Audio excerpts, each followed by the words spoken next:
বিরাট কোহলি কি টি-20 world cup খেলবে? আমরা সিরিয়াসলি কখনো ভাবিনি যে বিরাট কোহলি নিজের থেকে যতদিন না খেলা ছাড়ে তাকে নিয়ে এরকম কথা উঠতে পারে সে কি ওয়ার্ল্ড কাপ খেলবে কিনা। আমি নিজে রোহিত শর্মার ফ্যান, কিন্তু আমি রোহিত শর্মার ফ্যান হয়ে বলতে পারি যে ব্যাটসম্যান হিসাবে বিরাট কোহলি রোহিত শর্মার থেকে বেটার, অবশ্যই বেটার। সেরকম প্লেয়ারকে নিয়ে আমরা ভাবছি যে সে টি-20 ওয়ার্ল্ড কাপ খেলবে কিনা।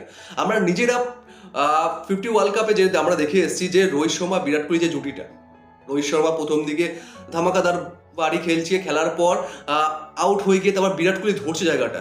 এই জিনিসটা আমরা টি-20 ওয়ার্ল্ড কাপে দেখতে পারতেও না পারি, সেই নিয়ে কথা উঠছে। আর এই জিনিসটা কে ঠিক করবে? সৌরভের আমলের অজিত অগারকার, যাই হোক, হরপে করিশ্মা কাপুর, সে ঠিক করবে বিরাট কোহলি খেলবে কিনা।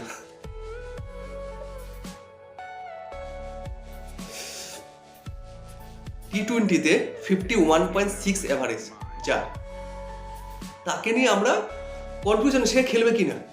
শুধুমাত্র ওয়েস্ট ইন্ডিজের সাথে যে টি-20 খেলাটা হয়েছে সেখানে তার রেকর্ডটা খুব একটা ভালো ছিল না, তাই এরকম প্রচুর সিরিজ আছে যে সমস্ত প্লেয়ার সব সিরিজে ভালো নাই খেলতে পারে। সিরিয়াসলি আমি বলছি, আর আমার মতো হয়তো অনেকেই বলবে, যদি বিরাট কোহলি না খেলে টি-20 ওয়ার্ল্ড কাপে তাহলে হয়তো আমরা সেই ইন্টারেস্টটা